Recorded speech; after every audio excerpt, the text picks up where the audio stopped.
জাহান্নামীদেরকে বের করে দাও। তখন আদম আলাইহিস সালাম বলবেন যে সংখ্যায় কয়জন? তখন আল্লাহ রাব্বুল আলামিন বলবেন সংখ্যায় 999 জন।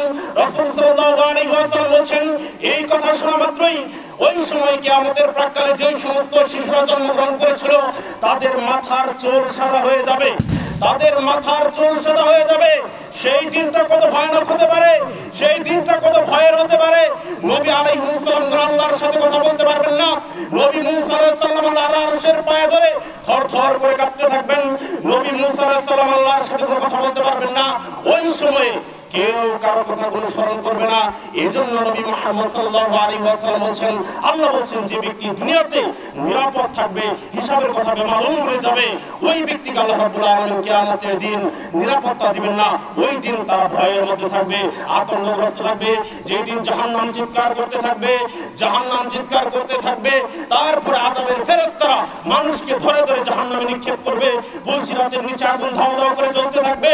সাপ বিচ্ছুগুলো কিয়ামতের দিন সুদখোরদেরকে দৌড়াইতে থাকবে। যেই দিন মানুষের শরীরের মধ্যে কোনো পোশাক থাকবে না। ওই দিন ভয় মানুষের মধ্যে থাকবে। তারাই কেবলমাত্র ভয় পাবে না যারা দুনিয়াতে আল্লাহকে ভয় পেয়েছে, যারা দুনিয়াতে আল্লাহকে ভয় করেছে, যারা দুনিয়াতে আল্লাহর পথে সময় ব্যয় করেছে, ওদেরকে আল্লাহ তাআলা নিরাপত্তা দিবেন। ওদের কোনো চিন্তা থাকবে না, ওদের কোনো টেনশন থাকবে না। আর যারা দুনিয়াতে নিরাপদ থেকেছে তারা ভয়ের মধ্যে থাকবে, তারা আতঙ্কগ্রস্ত থাকবে। সম্মানিত হাজিরিন, আমি বেশি কথা বাড়াবো না। ওয়াজের বিষয়, ওয়াজ যদি গুরুত্বপূর্ণ হয় কয়েক মিনিটই যথেষ্ট। মানুষ 2 মিনিটের কথায় পরিবর্তন হতে পারে, মানুষ ঘন্টার পর ঘন্টা কথা বলে পরিবর্তন হয় না। মানুষ যদি চিন্তা করে যে আমাকে পরিবর্তন হতে হবে, আপনার বাবা হয়তো বা কৃষক ছিল, কিন্তু আপনি লেখাপড়া করে আপনি বড় একটা চাকরি করেন, দুনিয়ার অবস্থা আপনি পরিবর্তন করেন। আপনার বাবা সালের ঘরে ছিল, আপনার বাবা টিনের ঘরে ছিল, কিন্তু আপনি এখন চিন্তা করছেন যে না, এইভাবে থাকলে হবে না, দুনিয়াতে আমার অবস্থা পরিবর্তন করতে হবে। ঠিক একইভাবে করে আপনাকে আখিরাতের জন্য নিজেকে পরিবর্তন করতে হবে। আপনার বাবা কি করেছে দেখার বিষয় না, আপনার দাদা কি করেছে দেখার বিষয় না, আপনার প্রতিবেশী কি করছে দেখার বিষয় না, আপনাকে নিজেকে পরিবর্তন করতে হবে। আর পরিবর্তনের মানসিকতা না থাকার কারণে দীর্ঘদিন আলোচনা শোনার পরেও আমরা নিজেকে পরিবর্তন করতে পারি না। কারণ আমরা আল্লাহর কাছে সাহায্য চাই না। এই পরিবর্তন যে আমাদের দরকার, হেদায়েত যে আমাদেরকে দরকার, এটা আমরা কখনোই বোঝার চেষ্টা করি না। সম্মানিত হাজিরিন, আপনি শুনলে আশ্চর্য হবেন। আমরা যখন হাদিসগুলো পড়ি তখন আশ্চর্য হয়ে যাই যে সাহাবায়ে কেরামগণ আমাদের আদর্শ। রাসূল সাল্লাল্লাহু আলাইহি ওয়াসাল্লামের পর সাহাবায়ে কেরামগণ হচ্ছে আমাদের আদর্শ। আবু বকর রাদিয়াল্লাহু আনহু আমাদের আদর্শ, ওমর বিন খাত্তাব রাদিয়াল্লাহু আনহু আমাদের আদর্শ, উসমান বিন আফফান রাদিয়াল্লাহু আনহু আমাদের আদর্শ, আলী রাদিয়াল্লাহু আনহু আমাদের আদর্শ। তাদের আদর্শকে গ্রহণ করতে হবে। তারা কেমন আদর্শবান ছিলেন? তারা পরকালের কথা চিন্তা করতেন, তারা পরকালের কথা চিন্তা করতেন। আবু বকর রাদিয়াল্লাহু আনহু এমন একজন ব্যক্তি, রাসূল সাল্লাল্লাহু আলাইহি ওয়াসাল্লাম বলেন যে জান্নাত যারা দুনিয়াতে সালাত করেছে তাদেরকে জান্নাতের সালাতের দরজা দিয়ে রাখা হবে। যারা জিহাদ করেছে বাবুল জিহাদ রাখা হবে, যারা সিয়াম পালন করেছে বাবুল রাইয়ান দিয়ে রাখা হবে। তখন আবু বকর রাদিয়াল্লাহু আনহু বললেন, হে আল্লাহর নবী, এমন কোন ব্যক্তি আছে যাদেরকে জান্নাতের সমস্ত দরজা দিয়ে আহ্বান করা হবে? তখন নবী করিম সাল্লাল্লাহু আলাইহি ওয়াসাল্লাম বলেন, হে আবু বকর, এমন ব্যক্তিদের মধ্যে তুমি অন্তর্ভুক্ত, তোমাকে জান্নাতের সমস্ত দরজা দিয়ে আহ্বান করা হবে। সকলে বলি সুবহানাল্লাহ। আসল কথা এখনো বলিনি। আবু বকর রাদিয়াল্লাহু আনহু জান্নাতের সুসংবাদ পেয়েছেন, এর মধ্যে কোনো সন্দেহ নেই। আবু বকর রাদিয়াল্লাহু আনহু জান্নাতের সুসংবাদ পেয়েছেন, এর মধ্যে কোনো সন্দেহ নেই। এরপর আবু বকর রাদিয়াল্লাহু আনহু এসে বলতেন, মাঝে মাঝে বলতেন, আমি আবু বকর যদি জঙ্গলের কোনো গাছ হতাম, আমি আবু বকর যদি জঙ্গলের কোনো গাছ হতাম, তাহলে মানুষ আমাকে কেটে নিয়ে যেত, হিসাবের চিন্তা আমাকে করতে হতো না। কারণ কিয়ামতের দিন সকল মানুষ পেরেশানির মধ্যে থাকবে, নবী আলাইহিস সালাম কোন পেরেশানির মধ্যে থাকবে, তাহলে আমার আপনার অবস্থা কি হবে? একটু চিন্তা করেন, শুনুন।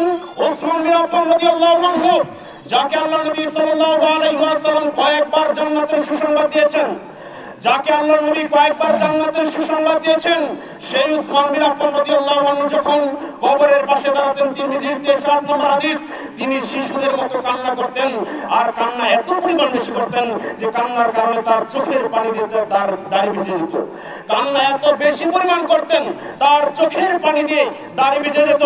সাহাবায়ে কেরাম তাকে বলতেন, হে উসমান, আপনি তো জান্নাতের সুসংবাদ পেয়েছেন, জান্নাতের কথা যখন আল্লাহ নবী আপনার সামনে বলেন তখন তো আপনি কান্নাকাটি করেন না, জাহান্নামের কথা যখন বলেন তখন তো আপনি কান্নাকাটি করেন না, কবরের পাশে যখন আপনি দাঁড়ান তখন আপনি কান্নাকাটি করেন। তখন উসমান বিন আফফান রাদিয়াল্লাহু আনহু বলছেন, হে সাহাবীরা শুনে রাখো, হে আমার ভাই শুনে রাখো, তোমরা শুনে রাখো, আমি রাসূলের কাছ থেকে শুনেছি যে কবরের মতো আশ্চর্যজনক জায়গা আল্লাহ নবী কোনদিন দেখে নাই। এই কথা ভেবে উসমান বিন আফফান রাদিয়াল্লাহু আনহু কবরের পাশে কান্নাকাটি করতেন। মিশকাতে এই হাদিস রয়েছে, এই হাদিসের ব্যাখ্যাকারীগণ বলছেন উসমান বিন আফফান রাদিয়াল্লাহু আনহু কেন কবরের পাশে দাঁড়িয়ে কান্না করতেন। এই কথাটা বলেই আমি আমার এই সংক্ষিপ্ত বক্তব্য শেষ করে দিব। উসমান বিন আফফান রাদিয়াল্লাহু আনহু কেন কবরের পাশে দাঁড়িয়ে কান্নাকাটি করতেন? কারণ উসমান বিন আফফান রাদিয়াল্লাহু আনহু যখন কবরের পাশে দাঁড়াইতেন তখন তিনি কান্নাকাটি করতেন, এই জন্য এই কারণে কান্নাকাটি করতেন, তার আর কোনোটাই মনেই থাকতো না যে তিনি জান্নাতের সুসংবাদ পেয়েছেন। মিশকাতে হাদিস বর্ণিত, তার ব্যাখ্যায় অনেক মুফাসসির অনেক মুহাদ্দিসিন কেরামগণ বলছেন ওসমান বিন আফফান রাদিয়াল্লাহু আনহু কবরের পাশে দাঁড়িয়ে কাঁদতেন এই জন্যই তিনি মনে করতেন যে আল্লাহ রাব্বুল আলামিন হয়তো আমাকে জান্নাত দিবেন, জান্নাত অথবা আমাকে দিবেন, কিন্তু আমি জানি না, আমি ওসমান জানি না কবরে আমাকে আল্লাহ তাআলা নিরাপত্তা দিবেন কিনা, কবরে আল্লাহ তাআলা আমার শাস্তি মাফ করে দিবেন কিনা। এই ভয়ে আমি ওসমান কবরের পাশে দাঁড়িয়ে কান্নাকাটি করি। ওসমান বিন আফফান রাদিয়াল্লাহু আনহু বলছেন, আমি জানি না, আমার এই বিষয়টা সন্দেহ হয়, কারণ এমন একজন সাহাবী, যেই সাহাবীর মৃত্যুতে হাদাল্লাযী তাহারাকাল আরশ, এমন একজন সাহাবী সাদ বিন মুআয যেদিন মারা গেল সেই দিন আল্লাহর আরশ কেঁপে গেছে। ওয়া শাহিদাহু সাবুন আলফা মিনাল মালায়েকা, এবং ৭০,০০০ ফেরেশতা আল্লাহর জমিনে নেমে এসেছে সাদ বিন মুআযের জানাজা পড়ার জন্য। এবং আসমানের যাবতীয় দরজা, আসমানের রহমতের দরজাগুলো সাদ বিন মুআযের জন্য খুলে দেওয়া হয়েছে। আল্লাহ নবী সাহাবী উসমান বিন আফফান বলছেন, আমি জানি না যে আমি উসমানের কি হবে, যেই সাহাবীর মৃত্যুতে আল্লাহর আরশ কেঁপে যায়, যেই সাহাবীর মৃত্যুতে আল্লাহ রাব্বুল আলামিনের পক্ষ থেকে ৭০,০০০ ফেরেশতা এসে জানাজা পড়ে, যেই সাহাবীর মৃত্যুতে আসমানের দরজা খুলে যায়, সেই সাহাবীর মৃত্যুর পরে আল্লাহ নবী দেখতে পেলেন যে সাদ বিন মুআযের কবরটা সংকীর্ণ হয়ে যাচ্ছে। এই হাদিসগুলো যখন পড়ে আশ্চর্য হয়ে যায়, সাহাবীদের মন মানসিকতা কেমন ছিল, আর আমরা দুনিয়াতে এসে দুনিয়ার লোভে পড়ে সবকিছু আমরা ভুলে গেছি। আজ আফসোস করেন আর না করেন, মৃত্যুর সময় আপনি যদি অপরাধী হয়ে যান, আপনি যদি ঈমান নিয়ে কবরে না যেতে পারেন, সেই দিন আপনি আফসোস করবেন। আল্লাহ রাসূল সাল্লাল্লাহু আলাইহি ওয়াসাল্লাম বলেন, মৃত ব্যক্তি চিৎকার করতে থাকে আর বলতে থাকে, ইয়া ওয়াইলাহা আইনা তাযহাবুন, ইয়া ওয়াইলাহা আইনা তাযহাবুন, আমাকে তোমরা কোথায় নিয়ে যাচ্ছ, দুর্ভাগ্য আমার, হতভাগা আমি, আমাকে তোমরা কোথায় নিয়ে যাচ্ছ।